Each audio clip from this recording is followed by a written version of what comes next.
Hello everyone, I am back, and there is a lot to talk about in regards to professional wrestling and the world of football, all of which I'm going to cover in this video that hopefully doesn't result in me rambling for too long, but we'll see how it goes. But I'm recording this right after AEW Dynamite, the latest episode, and I feel like I need to react to that first before I do anything. So, main event of the show, MJF defeated CM Punk in Chicago, albeit not a clean victory. I mean, MJF is a mega heel, so you don't expect him to get clean victories. So, but yeah, he defeated Punk, ended his undefeated streak thanks to help from Wardlow. And yeah, this is a major potentially star-making win for MJF that further affirms him as one of the top stars in the company.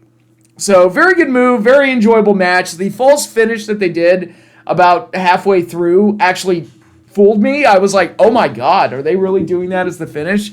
But they restarted the match, and CM Punk, who was selling more injuries than I can count, and broke out things like the Pepsi Plunge and a bunch of other stuff, only for MJF to ultimately defeat him using some great old school heel tactics.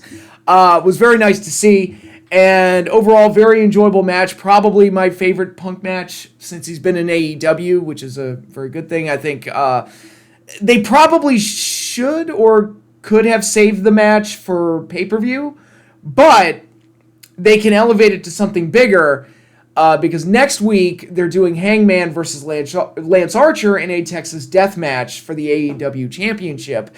And what I would probably do, if they're not going to do a Punk MJF rematch at the pay-per-view, they could probably do Hangman versus MJF for the title, because now that he's beaten Punk, MJF is primed and ready to go for the gold once again, so we'll see how all of that goes. And we've got some other things being set up. We've got Moxley being offered a partnership by Bryan Danielson after Bryan had been somewhat stalking him ever since Moxley's return, and the thought was, oh, they're going to have a feud, and then he offered a partnership instead.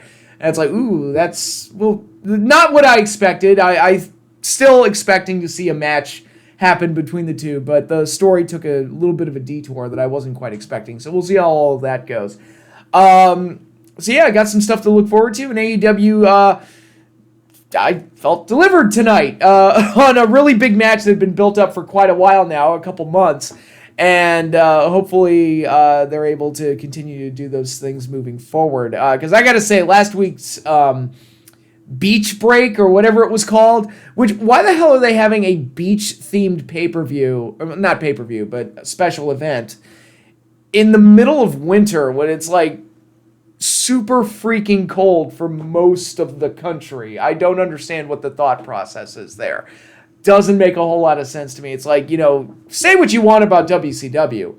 They held their beach themed pay-per-view in July, which most people associate with summer. It makes sense. You go to the beach during summer because, weather permitting, and, summer's in July. So it kind of made sense for Bash to the Beach to be then. So, yeah, last week's show kind of confused me in a lot of places, and thankfully it was the end of the Adam Cole-Orange Cassidy feud, and hopefully the two of them can move on to bigger and better things.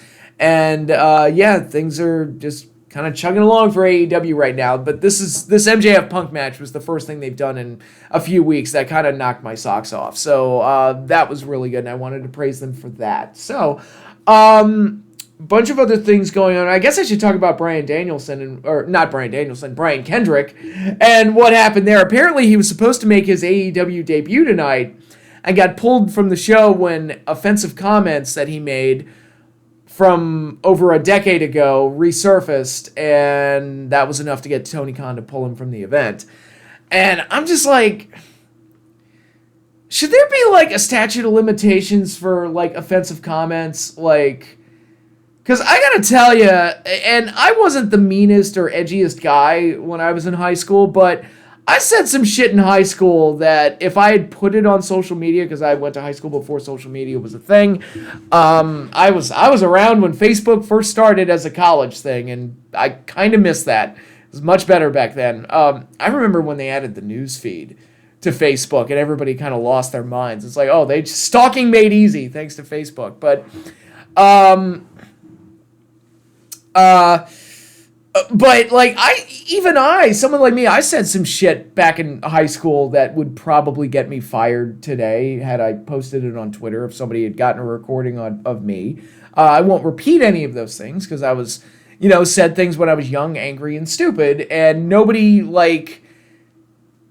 I don't know. It just feels like nobody's willing to give anybody the benefit of the doubt. It's like, oh, you said something bad over a decade ago. Shun that guy or whatever. And in Kendrick's case, it's like, is anybody surprised that he said some of this shit? He was high. That was like his whole thing, is that he was high all the time. I mean, they basically made that his gimmick when he was in TNA, when he was doing the weird, like, I wear a robe and I do like mystical weird guru shit. It was all based on the fact that he gets high all the time and says a bunch of weird shit. And I saw one clip in particular. I actually remember watching the interview back when it first happened, and I didn't think twice of it, because he said, yeah, he talked about the Illuminati and Zionists and all this other weird shit, but it was all coming from a guy who's kind of half-baked all the time anyway, so I didn't really think anything of it. I didn't take anything Brian said outside of the realm of wrestling all that seriously, him and Paul London. But I don't know. Like, I just feel like this whole thing has just gotten, it's almost like people are looking for reasons to be upset and looking for reasons to drag people down. And it's like, it's not about being just, and it's not about, at least to me, it doesn't feel like it's about being just, or it's about being right, or being proper and not being offensive. It's about deliberately trying to drag people down for reasons of self-gratification. And that's what it's turned into for me. That's how I feel about it. Now, was I clamoring for Brian Kendrick to come back in AEW? I didn't even know he was supposed to be on the show tonight when all this broke. It's like, I guess he's a veteran that could help some young guys and stuff like that, and, be a body to throw out there. I don't know if he was going to set the world on fire or anything like that, but it was probably, if he was brought in, it was probably done as a favor to Danielson, because I know the two of them are close. Actually, somebody pointed out to me, I didn't know this, but Danielson actually played a security guard on a segment on Smackdown back when Kendrick was Spanky, and he was doing this bit where he was streaking and running around the arena. And apparently Danielson played one of the security guards that tried to catch him. So that was probably Kendrick doing his buddy a favor back then. And then now that Danielson is one of the biggest stars in wrestling, he's doing a favor for him by getting him a job in AEW that went south. But, it's the same thing I talked about when it's not quite the same, but when the Acclaim got canceled and Max Caster got canceled or censored or whatever for their offensive rap or whatever. And it's like, that was more like the performer being a heel and then being punished for doing his job. That's how I saw it. But it's, I don't know, people just get, do enough people actually care? And that's the other thing. Like, okay, something catches steam on Twitter. Like, how much does that actually represent? Like, really? Like, how much does that actually represent of today's population and culture? Like, does anybody really give a shit that Kendrick said some shit over a decade ago? I don't know. I don't, personally, but who knows? I don't know. But in any case, let's go into WWE. I watched the Royal Rumble, my first WWE event in a long time, and boy, did it. It was weird in places because there were some guys, I had no idea who they were. There was one guy in the men's Rumble. Let me see if I can pull his name up. Where is this guy? Rick Boggs or whatever. I have no idea who this guy is. I kind of like him because he's kind of like this goofy, old school strongman type of guy. And I had no idea who he was. I don't know when they started calling Baron Corbin Happy Corbin, or when he started teaming up with Riddick Moss, who's Madcap Moss now. They were things. When did Chad Gable and Otis become a tag team? I have no idea when this happened. So, it was kind of weird in that regard because I hadn't watched it in so long that I was just completely out of touch with a lot of things that were going on. And then there were other things that felt like I had picked up right where I left off, where it's like a lot of the same people being put in the same spots or whatever. And it's like, yeah, it's like a lot of stuff changed, but then a lot of it felt exactly the same, and I was able to get right back into it. But my overall impressions of the show, I didn't hate it. It was like I wasn't miserable. I'm not a huge fan of the 2 Rumble format, but I've made that comment in past videos ever since they started doing it. Look, I'm not saying that the women can't have their own Royal Rumble. What I'm saying is every year they should pick one and stick to just one, because doing 2 Rumbles in one show is just way too much. It's way too much. It's like just pick one. If the men don't get a Rumble that year, fine. If the women don't get a Rumble one year, fine. Hell, do a tag team Rumble one year. I'd be down for that, except I don't think they have enough good tag teams to fill out a Royal Rumble. Like, okay, you do a tag team Royal Rumble in, like, 1988. It's the best goddamn thing ever. You get, like, Demolition, the Hart Foundation, British Bulldogs. Who else was around at that time? Strike Force, Tully and Arn. My God, that's 5 right there, and you only need 15. And then you can get the scrubs like the Bushwhackers and the Powers of Pain, and the Rockers were around at that point, so you could throw them in there as one of the more top tier teams. So Killer Bees, and this is just WWF. Like, dude, you throw a few NWA teams in there. Like, tag team wrestling was awesome back in the late 80s, early 90s. I'm just saying, but yeah, I mean, again, you throw Crockett in there, you get Steiners, Road Warriors. That alone would make me happy. What were their names? There's one team that's like slipping. Oh, the Midnight Express. How could I forget them? Cornette will kill me. The Rock and Roll Express, and so many great teams back then. It was great. But yeah, do it. You know, if you had the tag division to do it, like do a tag team Rumble one year. I'd be okay with that. But yeah, overall, I didn't hate the event. But it didn't wow me either. It just kind of felt like, yeah, you know, it was fine. And that was kind of my attitude throughout the entire thing.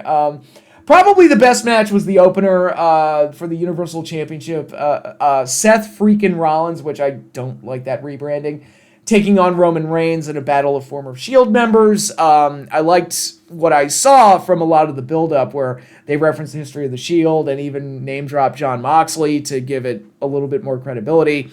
And then Seth coming out dressed as the Shield, in the Shield gear, and with the theme music and everything to get under his skin, led to Roman Reigns beating the absolute shit out of him by the end of it, getting disqualified in the process, and setting him up as a clear-cut heel to set him up for later in the show, which we'll get to that in a little bit. But then we had the Women's Rumble, which I'm going to pull up the list right now. And I'm looking at, let's see, 1, 2, 3, 4... 1, 2, 3, 4, 5, 6, 7, 8, 9, 10, 11, 12, 13, and then Ronda makes 14. So, like, almost half of this match was made up of free agents, Hall of Famers, and outsiders, or people returning for a one-off. And it's like, how weak has the women's division gotten to where they had to rely so heavily on past names just to get to 30? And, I mean, it was like, I popped for some of them. I popped for Melina. It was cool to see Mickie James go out there with the Impact Women's title, which is something I never expected to see. And having her theme music from Impact 2 was also interesting. But I will say this, Mickie James, and I'm biased because she's my big wrestling crush, but still the hottest one out of the bunch. It's like, she gets better with age, let me tell you. I was like, I popped for Mickie James, but I'm looking at this list. Michelle McCool, who thankfully didn't eliminate 14 people this time, around, but she got to last longer than most. You know, the other Funkadactyl was out there briefly. Ivory basically cut a promo in her right to censor gear and then got eliminated. I'm trying to see, like, the Bellas got to do a little bit. Alicia Fox, I forgot. Here's something funny. Alicia Fox was there for so long in the company that I forgot she got released. I just assumed she was still there. And so I was like, oh, she came back. Okay, interesting. Summer Rae was barely in it. Sarah Logan was barely in it. Mighty Molly got eliminated by the other superhero, Nikki Ash, a gimmick I still don't understand. Lita got to do a little bit more. Thankfully, she didn't try to do the she didn't try to do the moonsault this time, because last time I saw her try to do it, she almost killed herself. Kelly looked like a completely different person. I'm not saying she looked bad.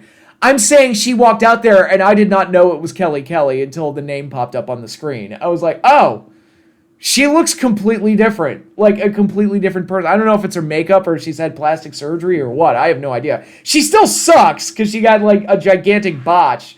And she did that the last time she was in a Royal Rumble. So it's just kind of like, yeah, that's Kelly. She still sucks.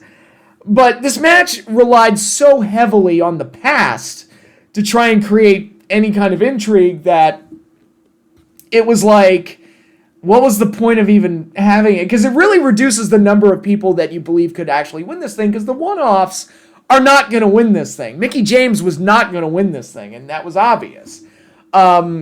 Lita's probably not going to win this thing. And once Ronda came out, because it had pretty much been theorized that Ronda was going to return in this match, and once she came out, it's like, okay, Ronda's going to win. We know. Ronda's going to win and set up Ronda versus Becky at WrestleMania, which is the match that should have happened at WrestleMania 35. But, I mean, that's been a recurring theme with WWE, where it's like, whether it be Triple H and Randy Orton, or Edge being in a main event, or, I don't know, Randy Orton and Batista, although they never really did that one. They have in later years, they've had a tendency of being like a year or two, or a few years too late to do certain matches, but hey, what are you going to do? The match was fun for what it was, and I had fun, like, popping for some of the past stars, but it really speaks to how thin the women's division has gotten, to where they just had to bring in so many people, so many women, just to get to 30. It's crazy. Like, it's absolutely crazy. And I'm looking at this list. On the Raw side, 1, 2, 3, 4, 5, 6, 7, 8. 8 Raw girls. So not even half of them were Raw. And then SmackDown, 1, 2, 3, 4, 5, 6. Only 6 of them are SmackDown. That's wild. So, yeah, they've really thinned the herd. And yet, their women's division is so thin, and yet they've still got 2 titles. It blows my mind. It blows my mind. They may want to think about unifying some belts. Just my take. They might be doing that with the men's title soon enough, but I'll talk about that when we get there. Then the next match was absolutely dreadful. It was Becky Lynch defending the Raw Women's title against Doudrop. She won. Becky Lynch retained and will be facing Ronda Rousey at WrestleMania, most certainly.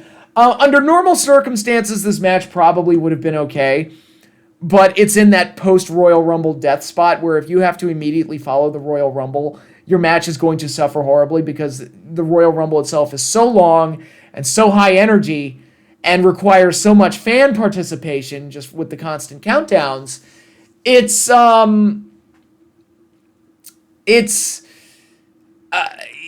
hard for them to get invested in any kind of a match that follows. Not impossible, I guess, but it's hard. But when you've got a second Rumble coming later in the show, I mean, this is just a perfect excuse to use this match as a bathroom break, and that's pretty much what this was, just a long bathroom break.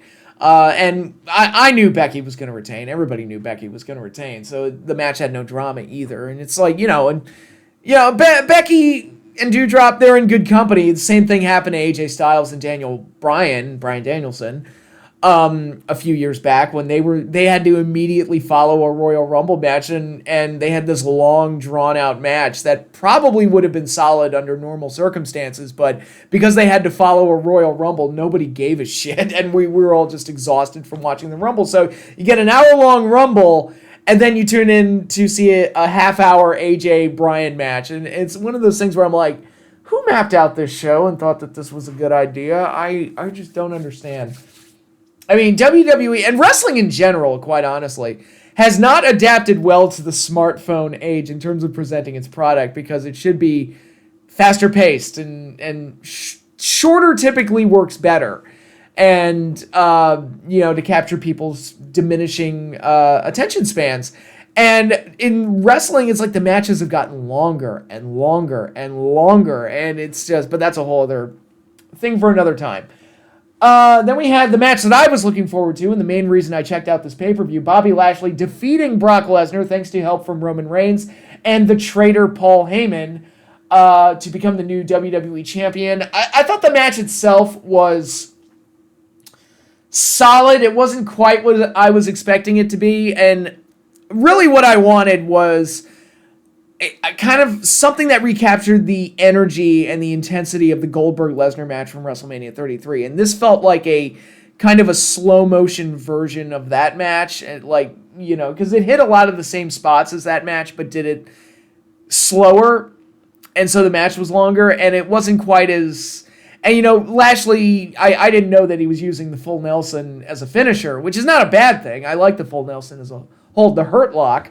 So that's fine, but it was like he didn't really have a move like Goldberg's spear or jackhammer to kind of add that extra oomph to things. And it was just kind of like I was expecting something like maybe something like a cross between Goldberg-Lesnar at WrestleMania 33 and a couple of the matches that Lashley had with EC3 back when he was in TNA, like some of those hard hitting, like almost MMA style matches that they had. And what we ended up getting was just kind of like, yeah, it was fine, And you get the screw job finish, though. It's like, okay, it's going to be Roman and Lesnar at WrestleMania. More on that in a bit. But it looks like, with the whole situation, the way it's playing out, Lesnar might win back the WWE title at Elimination Chamber, since he is in the Elimination Chamber match. Let me pull that up.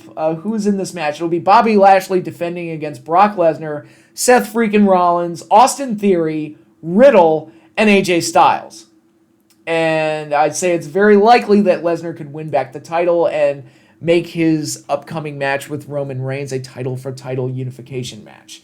And man, if that main event's WrestleMania, it's like Lesnar and Roman got 3 WrestleMania. Austin and Rock didn't even get 3 main events. You think of all like the WrestleMania pairings, it's like, man, that's just crazy that happened. Especially since the first time they did it, they had to have Seth go out there and bail them out and keep people from shitting on it. And the second time they did it, the people did shit on it. It was a disaster and a fiasco. It's like, it's third time's a charm, I guess. But moving right along from there, we had the mixed tag team match of Edge and Beth Phoenix versus The Miz and Maurice, the battle of the husbands and wives. This was fun for what it was. It was just kind of like it was a cute, fun little match. It maybe went a tad too long, but it was, it was fine. It was entertaining. And it was fun to see Edge doing his thing and Miz doing his thing and Maurice kind of playing the coward to the more strong and powerful and fierce Beth Phoenix. So they won. Edge and Beth Phoenix won, so pronouns, pal. And it was solid, fun filler, basically. It was fine for what it was. Then we had the 30-man Royal Rumble match to close out the show. And for all the talk of the Forbidden Door and who's going to show up, you didn't really get much. Johnny Knoxville from Jackass, who was already announced, was quickly dispatched. Bad Bunny came out and did better than most of the roster. And then Shane McMahon came out and did better than most of the roster. It was one of those things where it was like, and I'll talk about the news with Shane McMahon in a little bit, but it's one of those things where it's like, they wonder why they have so much trouble building new stars. But Big E, the last WWE champion, did almost nothing. AJ lasted half an hour, didn't make it to the end, and when all the big names really started piling up. Kevin Owens came out, did almost nothing. Riddle came out, he was eliminated. Kofi Kingston, former WWE champion, came out. He had that botch, which was clearly a botch. I don't know what Kofi's role in the Rumble would have been otherwise, but that was a tricky move to pull off. He was trying to do one of his amazing Royal Rumble escapes. Didn't work this time. But for what it's worth, hey, A for effort, I guess. And they have all these guys that ultimately get beat up and outlasted by Bad Bunny and 52-year-old Shane McMahon. And apparently Shane is gone from the company and was, it's an ongoing story. I guess we'll know more in a but the rumor going around is that he was one of the agents laying out the Rumble match and wanted to put himself over and give himself more stuff to do, and he was one of the final 4, and it's like, what in the hell is going on? And Shane's like goes out there and beats up most of the people, just like Bad Bunny did. Bad Bunny came in and beat up most of the people.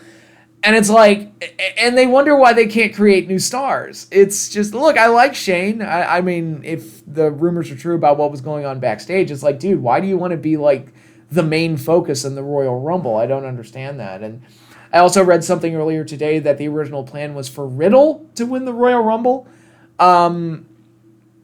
I mean, Riddle was red hot when he was, how many times? Tell me if you've heard this one. Riddle was red hot in NXT, then they moved him to the main roster, and he just lost all of his appeal, or at least not all of his appeal, but he got derailed. I know he has the tag team with Randy Orton and everything. I'm aware of that, but it's still like, I feel like you need to do a little bit more work with him before you start doing the Lesnar Riddle match that I was speculating on years ago. But number 30 comes out. It's Brock Lesnar, and the second that Brock came out, I was like, well, he's winning. It was like all drama just went completely out the window. I was like, oh, there it is. Brock's going to win this one. It's clear as day. And boy, was I right.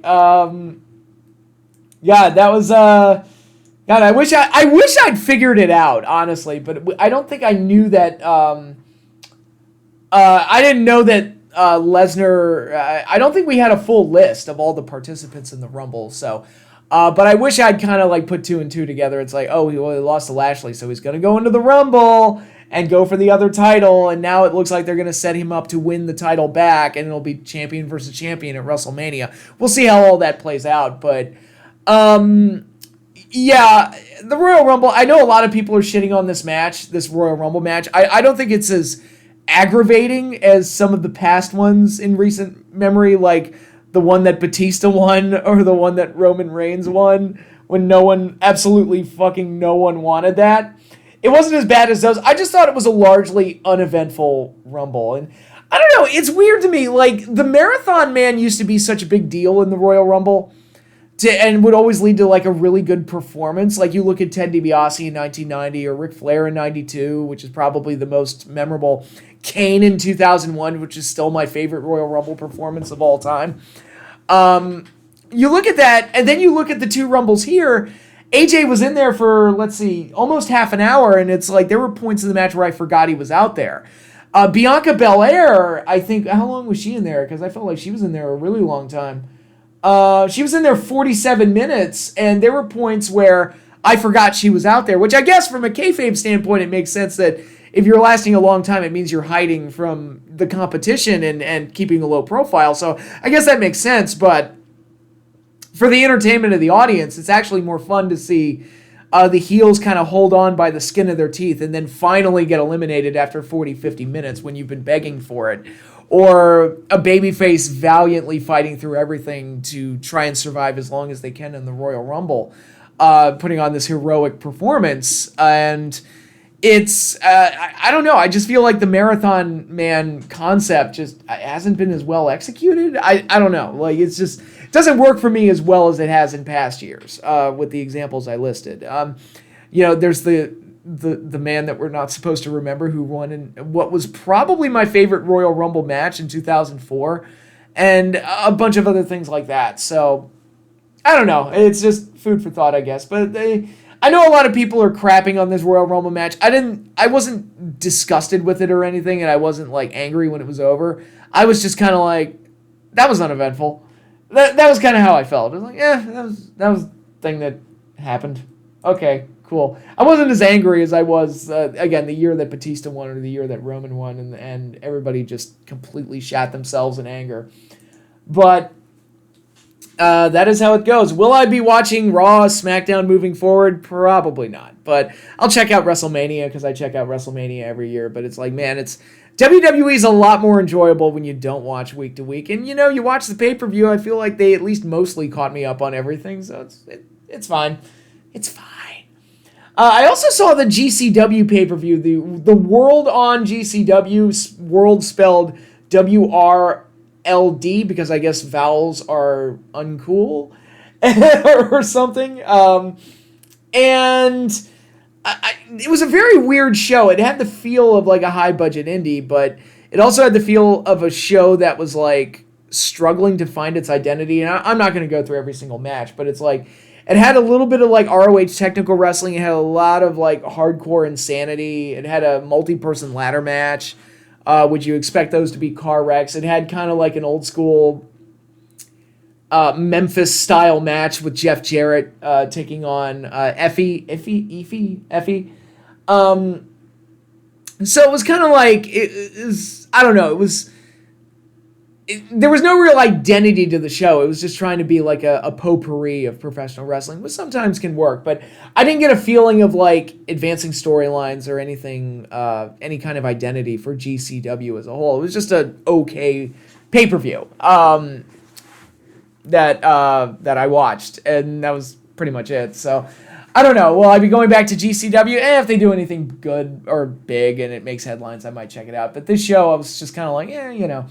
That Matt Cardona-Joey Janela match was like insane, and not necessarily in a good way. I think they may have gone too far in places with all the run-ins and all the spots that they did, but it is what it is.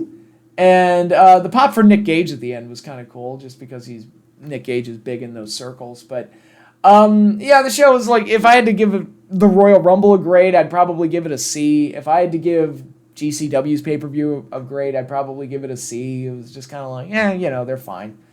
Bunch of okays and fines all around in professional wrestling, but this week's Dynamite, the MJF CM Punk match was very, very good, and that did get me excited and gave me all the good wrestling feels that I felt. So, before I sign off here, let's talk a little bit about football, because the Super Bowl is coming up, and I want to give my thoughts on the two teams that made it. First of all, congratulations to the LA Rams and the Cincinnati Bengals, two teams that I never envisioned I would ever see in a Super Bowl together. It's like, that's a weird pairing, right? It's okay to have a weird team make it as long as the other team is like an established one. Like when the Cardinals went up against the Steelers. Like, okay, the Cardinals being in there is weird, but the Steelers, they're one of the backbones of the NFL. You expect them to be in the Super Bowl. But this one is just weird. But then the LA Rams have been good for a few years now, and actually were just in a Super Bowl not too long ago, the worst Super Bowl of all time, at least to me anyway. Brady's last ring with the Patriots. More on Brady in a minute, but the last 2 weeks, because Wild Card weekend kind of sucked, but once we got past that, bunch of exciting games that came right down to the wire. It's like, man, I feel so bad for the Buffalo Bills. Oh my God, what happened to them at the end of that game? It was like they couldn't hold him for 13 seconds. They could not hold on to a lead for 13 seconds. If I were Josh Allen, I'd have been like, the sad thing is, it's technically his fault because he called tails on the coin flip at the end. He leads two heroic last quarter touchdowns to win the game, and they still don't win. And it all comes down to a coin toss that he miscalled. It's like, that's wow. Defense was unable to stop a lot of people this weekend. It was crazy. And a lot of things happened where, the Chiefs going up against Cincinnati this week. They went for it on fourth down with 5 seconds left at the end of the half when they were well within field goal range, and they called a ridiculously stupid play at the end. And I remember going into halftime and thinking, that's going to cost them. And sure enough, it did. It's like, guys, stop leaving points off the board. Take the points when there was no reason to go for it on fourth down on that play. And and Mahomes looked like, for as good as he looked the week before, he looked like garbage in that second half. I don't know what happened to him, but it was unbelievable.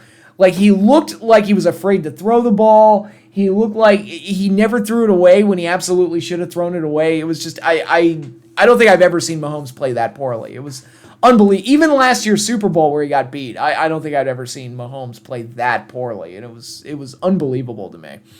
But yeah, bunch of crazy stuff. San Francisco kind of losing out at the end there, which I guess didn't surprise me too much. But Yeah, so that's our Super Bowl. Kind of a weird one. I guess I'm pulling for Cincinnati since they've never won one, but I kind of feel like I'm rooting for the color gray. It's just weird. It'll be weird, but I'm going to watch it because it's the Super Bowl. I always watch the Super Bowl.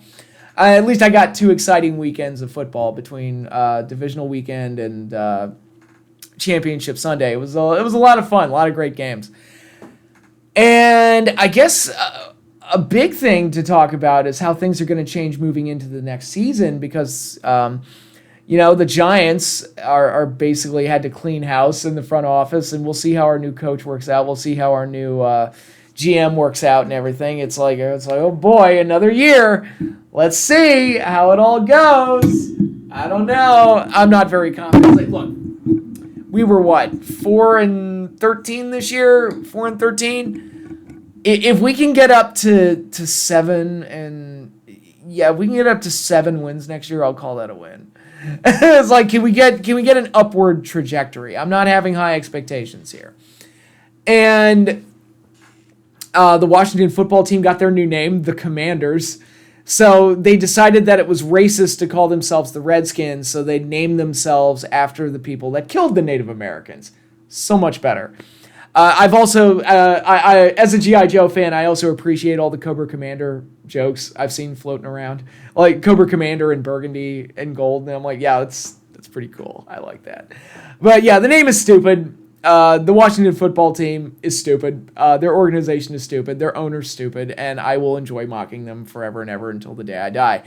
No offense to the people that live in my area and are Washington fans. You all have been done dirty. Once again, this franchise has disrespected its fan base over and over and over and over again. I live in the area. I've seen what they've done.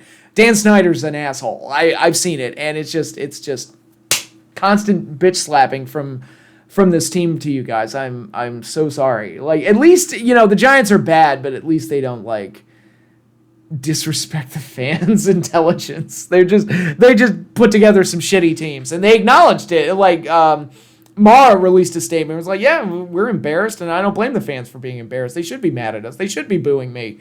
I don't blame them. So I was like, yeah, at least he owns up to it. I'll give him that. But also some key retirements potentially happening. There's talk that Aaron Rodgers might retire. There's talks that, Big Ben Roethlisberger has retired, so it'll be interesting to see what happens with the Pittsburgh Steelers moving forward. And it's like, man, we've that 2004 quarterback class. It was Big Ben, it was Eli, and Phil Rivers, and they're all retired now. And I mean, is that the best quarterback class of all time? It's up there, right?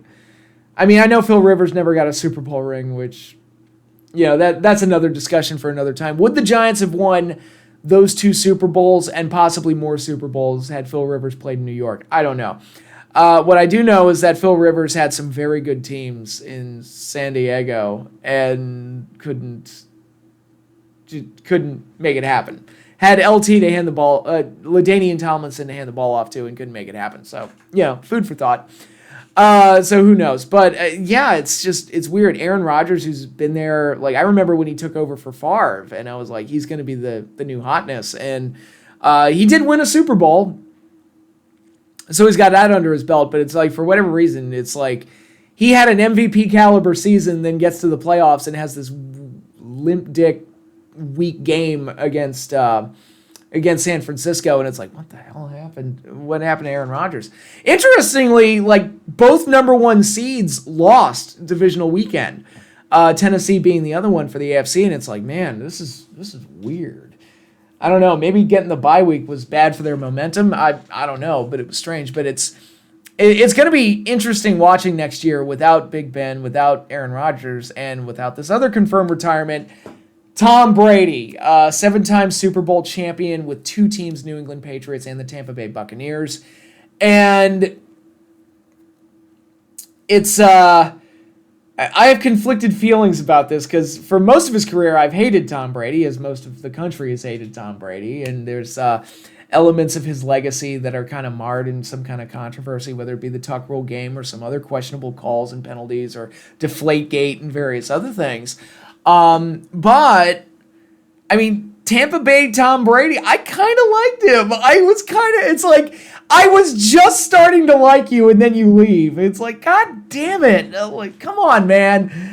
It's like now it's like him and Gronk together in Tampa Bay, and they're Tom getting drunk at the celebration and throwing the Lombardi Trophy across the boat. It's like, wow, Tom can actually have some fun, and he kind of came out a little bit more. And I saw him on the Manning cast, that Monday night game with Eli and Peyton, and he's just shooting the shit with them, and it was great. So I was like, man, it's like, so at least his last 2 seasons, I got to somewhat enjoy Tom Brady to some degree, and there is that.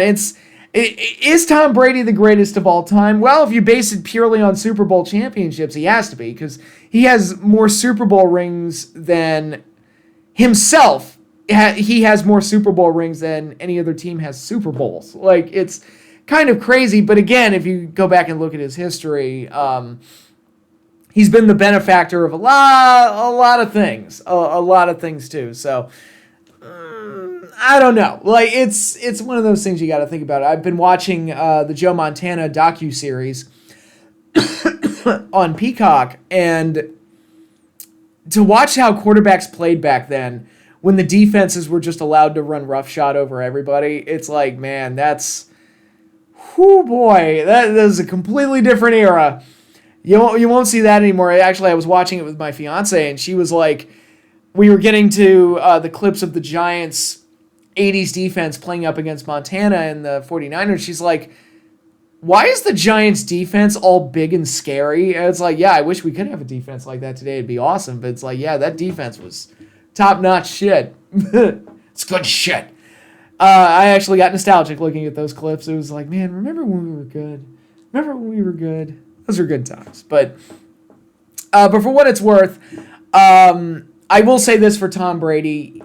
Because of him and because of how great he is or was, those 2 Super Bowl victories that my team got meant even more. And I know it sounds like I'm dunking on him. It's like, no, it's like Brady had this air of unbeatability around him for most of his career. And so for my team to beat him in the Super Bowl was actually, that made the moment that much sweeter. And so for that, I guess I have to thank Tom Brady for helping me have 2 of the best moments I've ever had as a sports fan. And, and they were great games that came down to the wire, and Brady could have easily won both of those games. It was just, a miracle catch and not enough time being left on the clock and a monster defense and, a Hail Mary attempt that didn't go his way and a few other things. Like, you take out a few factors and the Patriots win both of those games. It's just, football's a game of inches and a game of chance at times too. So it is what it is, but they were my 2 of my favorite moments of being a New York Giants fan. And they came at, I guess you could say, the expense of Tom Brady, but at the same time, he helped make those moments more special too. So I guess I should thank him for that. So that is all I have. Enough football, enough wrestling. We're done for tonight. As far as future projects, Eric and I are back doing the Weekday Warriors of Wrestling podcast. We posted the last episode last week, and we're going to try and film an episode later this week or possibly next week. We'll see how our schedules work out. I'm sure he's going to have a lot to say about the Royal Rumble. And I'm also working on a few video projects. My reviews of the WWE pay-per-views in 2000 is coming along. I just got done watching Judgment Day 2000. So I'm going to get ready to film part 1. And I've also worked out a format for how I'm going to do my Batman the Animated Series videos. And I think it's going to be a bit of an undertaking, but also I think worthwhile. And it's going to be a lot of fun too, especially talking about a show that I really enjoyed. So you have that coming up the pike as well. And I'm also toying around with another video series that's not wrestling or entertainment related, really. It's more like an internet-based thing. Something that I'm toying around with, kind of a coffee table, maybe advice type thing. I don't know how you would look at it, but something that I've been thinking about quite a while, especially with certain things that happened last year on the internet. Crazy things that happened. And it's something that, I'm interested to talk about, and hopefully I can make a nice little fun series of videos about it. But that is all I have for you now. Thanks again, everybody, for watching, and I will be back later with more videos for you guys. But until then, good night, everybody.